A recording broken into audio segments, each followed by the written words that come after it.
வணக்கம். நம்ம எல்லாருக்குமே சென்னையில இருக்கிற டி நகர் தெரியும். ஷாப்பிங் பண்ண போயிருப்போம், சுத்தி பார்த்திருப்போம். ஆனா அந்த டி நகர்ல இருக்கிற டி யாருன்னு என்னைக்காவது யோசிச்சிருக்கோமா? அந்த பேருக்கு பின்னாடி ஒரு மிகப்பெரிய ஆளுமை இருக்கு.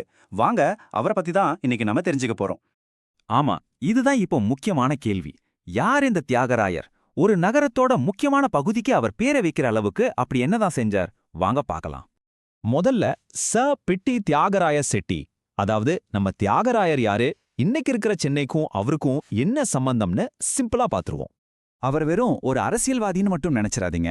அவர் ஒரு லாயர், ஒரு பெரிய இண்டஸ்ட்ரியலிஸ்ட், அப்புறம்தான் ஒரு முக்கியமான அரசியல் தலைவர்.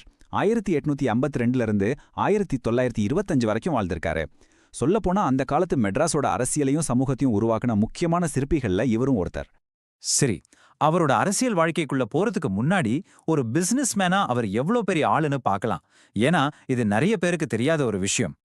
அவரோட பிசினஸ் சாம்ராஜ்யத்தை பாருங்க. சும்மா ஒன்னு ரெண்டு தொழில்லாம் இல்ல. நெசவு மில், லெதர் ஃபேக்டரி, உப்பளம், சுண்ணாம்பு காலவாசல்னு அந்த காலத்து மெட்ராஸ்ல இருந்த முக்கியமான எல்லா இண்டஸ்ட்ரியிலையும் இவர் ஒரு கை பார்த்திருக்காரு. ஒரு முழு எம்பையர்னே சொல்லலாம். இப்ப இந்த நம்பரை பாருங்க, 100. எதுக்கு இந்த 100? அவரோட பிசினஸ்க்காக பொருள்களை ஏத்திட்டு போறதுக்கு சொந்தமா 100 படகுகள் கொண்ட ஒரு டிரான்ஸ்போர்ட் டிபார்ட்மெண்டே வச்சிருந்தாரு. யோசிச்சு பாருங்க, அந்த காலத்துல இது எவ்வளோ பெரிய விஷயம்னு. அவர் சும்மா பிசினஸ் மட்டும் பண்ணல, ஒரு இனோவேட்டராவும் இருந்திருக்காரு. அவரோட பிட்டி மார்க் கைக்குட்டைங்க அப்போ வேர்ல்ட் ஃபேமஸ். அது மட்டும் இல்லாம கைத்தறி நெசவுல இன்னைக்கு நாம பாக்குற நவீன ஷட்டில் சிஸ்டத்தை முதல்ல கொண்டு வந்ததே இவர்தான். இது நெசவு தொழில்ல ஒரு புரட்சின்னே சொல்லலாம். சரி, இப்ப அவரோட வாழ்க்கையில ஒரு முக்கியமான டேர்னிங் பாயிண்ட்டுக்கு வருவோம். பிசினஸ்ல இப்படி உச்சத்துல இருந்த ஒருத்தர் எதுக்காக அரசியலுக்குள்ள வந்தாரு, எப்படி வந்தாரு? அவரோட அரசியல் பயணத்தை இந்த டைம்லைன்ல பார்க்கலாம். 1882ல பாலிடிக்ஸ்ல என்டர் ஆகுறாரு. ஆனா முக்கியமான கட்டம் 1916ல வருது. காங்கிரஸ் கட்சிக்குள்ள இருந்த ஜாதி ஆதிக்கத்தை எதிர்த்து அதிலிருந்து வெளியே வராரு. அதே வருஷம் ஒரு புது கட்சியே ஆரம்பிக்கிறாரு. கடைசியா 1921ல அவரோட கட்சி ஜெயிச்சோம், முதலமைச்சர் பதவியை வேணான்னு சொல்றாரு. இதுல இருந்து தெரியுதுல்ல அவரோட கொள்கை உறுதி எவ்வளவு வலுவானதுன்னு. இங்க ஒரு முக்கியமான விஷயத்த நாம நோட் பண்ணணும். பெரியார் பின்னாடி எந்த காரணங்களுக்காக காங்கிரஸை விட்டு வெளியே வந்தாரோ அதே காரணங்களுக்காக அவருக்கு பல வருஷம் முன்னாடியே காங்கிரஸை விட்டு வெளியே வந்தவர் தியாகராயர். சொல்லப்போனா சுயமரியாதை இயக்கத்தோட ஒரு ஆரம்பகட்ட முன்னோடின்னே இவரை சொல்லலாம். சரி, இப்போ அவரோட மிகப்பெரிய அரசியல் லெகசியான ஜஸ்டிஸ் பார்ட்டி, அதாவது நீதி கட்சி எப்படி உருவாச்சு, அது என்ன தாக்கத்தை ஏற்படுத்துச்சுன்னு பார்க்கலாம். கட்சியோட நிஜமான பேரு தென்னிந்திய தாராளவாத கூட்டமைப்பு.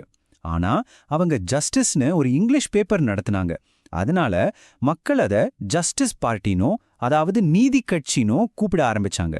அவங்களோட முக்கியமான குறிக்கோள் என்னன்னா, பிராமணர் இல்லாத மத்த சமூகத்தினருக்கு படிப்புலையும் வேலையிலையும் சரியான பிரதிநிதித்துவம் வேணுங்கிறது தான்.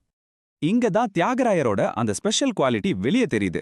1921 எலெக்ஷன்ல ஜஸ்டிஸ் பார்ட்டி அமோகமா ஜெயிக்குது. கவர்னர் தியாகராயரை முதலமைச்சரா பொறுப்பேத்துக்க சொல்றாரு. ஆனா அவர் என்ன செஞ்சாரு தெரியுமா? பதவியை ஏத்துக்க மறுத்துட்டு கடலூர் சுப்பராயலு ரெட்டியார முதலமைச்சராக்குனாரு. பதவியை தேடி போகாத ஒரு தலைவர். அந்த நேரத்துல காந்திக்கும் தியாகராயருக்கும் சில முக்கியமான கொள்கை வேறுபாடுகள் இருந்துச்சு. காந்தி கதராடை, கிராம பொருளாதாரம்னு பேசினாரு. ஆனா தியாகராயர் இந்தியா முன்னேறணும்னா நவீன மிஷன்கள், பெரிய இண்டஸ்ட்ரீஸ் கண்டிப்பா தேவைன்னு ரொம்ப உறுதியா நம்பினாரு. அவரோட பங்களிப்பு வெறும் கட்சி அரசியல்னு மட்டும் நின்னுடல. அதையும் தாண்டி மெட்ராஸ் நகரத்தோட வளர்ச்சிக்கு அவர் செஞ்ச விஷயங்கள் ஏராளம். இந்த நம்பரை பாருங்க, 41. சும்மா இல்ல, 41 வருஷம் சென்னை கார்ப்பரேஷன்ல உறுப்பினரா இருந்திருக்காரு. அதுல 1081 மீட்டிங்க்கு தலைமை தாங்கியிருக்காரு. இது எவ்வளவு பெரிய அர்ப்பணிப்பு! அவரோட வாழ்நாள் சேவையே இதுதான் சொல்லலாம். இன்னைக்கு தமிழ்நாட்டுல ரொம்ப சக்சஸ்ஃபுல்லா போயிட்டு இருக்கிற மதிய உணவு திட்டம் இருக்குல்ல, அதோட முதல் விதைய போட்டதே இவர்தான். ஆமா, 1920ல சென்னையோட மேயரா இருந்தப்போ 1000 விளக்குல இருந்த ஒரு கார்ப்பரேஷன் ஸ்கூல்ல தான் இந்த திட்டத்தை முதலா ஆரம்பிச்சு வச்சாரு. அன்னைக்கு அவர் ஆரம்பிச்ச அந்த சின்ன விஷயம்தான் இன்னைக்கு லட்சக்கணக்கான குழந்தைங்களோட பசிய போக்குது. அவரோட சேவை இதோட முடியல. ஒரு பக்கம் சென்னை நகரத்துக்கு புதுப்பொலிவு கொடுத்தாரு, பொது பூங்காக்கள் கட்டினாரு, ஏன் பெண்களுக்காக மட்டுமே ஒரு ஸ்பெஷல் பார்க்கே கட்டினாரு. இன்னொரு பக்கம் கல்விக்கு அவ்வளோ முக்கியத்துவம் கொடுத்தாரு. அவர் பேர்ல இன்னைக்கும் தியாகராயர் காலேஜ் இருக்கு. ஆந்திரா, அண்ணாமலை யூனிவர்சிட்டி எல்லாம் உருவாகிறதுக்கு ஒரு முக்கிய காரணமா இருந்திருக்காரு. சுயமரியாதை கொள்கையில ரொம்ப உறுதியா இருந்தா கூட அவருக்கு இன்னொரு பக்கமும் இருந்துச்சு. ஆச்சரியமா இருக்கலாம், ஆனா உண்மை. மயிலாப்பூர் கபாலீஸ்வரர் கோயில், திருவல்லிக்கேணி பார்த்தசாரதி கோயில்னு முக்கியமான கோயில்களோட திருப்பணிகளுக்கு நிறைய நிதி உதவி செஞ்சிருக்காரு. இது அவரோட பர்சனாலிட்டியில இருந்த பல பரிமாணங்களை காட்டுது. சரி, இப்போ நாம கடைசி கட்டத்துக்கு வந்தாச்சு.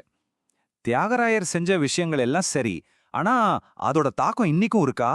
அவரோட லெகசி இன்னைக்கு எப்படி உயிரோட இருக்கு? நம்ம முதல்ல பேச ஆரம்பிச்ச இடத்துக்கே திரும்ப வருவோம். இன்னைக்கு சென்னையோட இதயமா இருக்கிற டி நகர் அவரோட பேர்ல தான் இருக்கு. ரிப்பன் பில்டிங் வாசல்ல இருக்கிற சிலை அவரோடது. இந்திய அரசாங்கம் அவருக்காக ஸ்டாம்ப் வெளியிட்டிருக்கு. அவர் ஆரம்பிச்ச தியாகராயர் காலேஜ் இன்னிக்கும் சிறப்பா இயங்கிட்டு இருக்கு. இப்படி பல வழிகள்ல அவர் இன்னிக்கும் நம்ம கூடவே தான் இருக்காரு. கடைசியா உங்களை யோசிக்க வைக்கிற ஒரு கேள்வியோட இந்த பகுதியை முடிக்கிறேன். 100 வருஷத்துக்கு முன்னாடி தியாகராயர் எதெல்லாம் பேசினாரோ, அதாவது சமூக நீதி, எல்லாருக்கும் சம வாய்ப்பு, தொழில் வளர்ச்சி, இந்த கொள்கைகள் எல்லாம் இன்னைக்கும் நம்ம அரசியல்ல, நம்ம சமூகத்துல தாக்கத்தை ஏற்படுத்துதா இல்லையா? யோசிச்சு பாருங்க.